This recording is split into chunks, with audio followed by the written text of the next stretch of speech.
dari Jubair bin Nufair radhiyallahu taala anhu, beliau mengatakan kana ashabun nabiy sallallahu alaihi wasallam idzal talqa yaumul 'id yaqul ba'dhum li ba'din tuqabbil minna wa mink.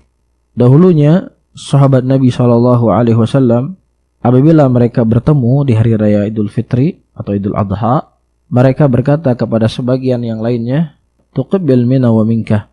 Itu semoga diterima dari kami dan juga diterima dari kalian. Itu amalan saleh yang mereka lakukan. Tahniyah yang kita sebutkan tadi sesuatu yang ma'ruf di kalangan sahabat, dan juga di sana dibolehkan oleh para ulama, di antaranya Al-Imam Ahmad rahimahullahu taala dan selain daripada beliau, sehingga tidak masalah seseorang untuk mengucapkan dengan kalimat-kalimat selamat, apakah itu taqabbalallahu minna wa minkum atau dia mengatakan Aidul Mubarak dan yang semisalnya.